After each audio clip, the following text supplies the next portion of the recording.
Using Gmail emails addresses is not a good practice for businesses. So how do you do or create email forwarding in Shopify? It's easy. First thing, log into your Shopify admin section. Then you need to go to the settings section or option in the bottom left hand side, and then once you've done that, you're going to go to domains. So you're going to look for domains here. Once you've done the domain section, you need to scroll down and look at click on your primary domain. So if you click on primary domain, you'll be given the option to go to your root domain. So in the root domain, now you'll see all the setups that you've made.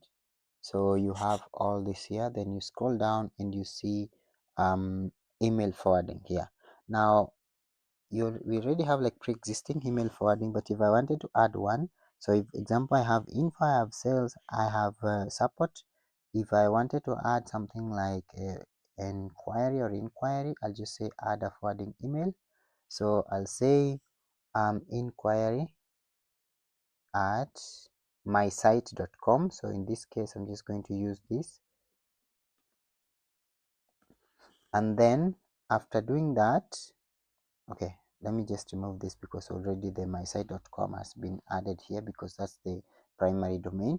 Then I can now add the Gmail address. So in this case, it is marginsai@gmail.com.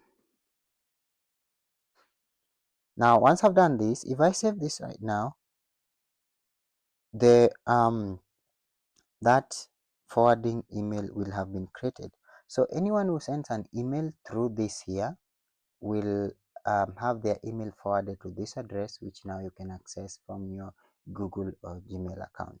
Now the other advantage of this is that when you're sharing when you're creating your things like banners, you're sharing your website information, you're creating content for your pages and adding contact details, you can add a professional email address which includes your website and does not only show the Marginsai or your site at gmail.com. Now Gmail is usually considered a really basic address for businesses, so you can add or delete as many addresses as you can in this section. The other thing that maybe you can do within the same section is create like a subdomain. So this is a slightly different topic, but since it is in the same section, you can just add a subdomain for your site. So you see, you just add subdomain and add something.yoursite.com just to have a different CDN or content management systems and all that. That's how you can add an email forwarding for your website and have professional email addresses.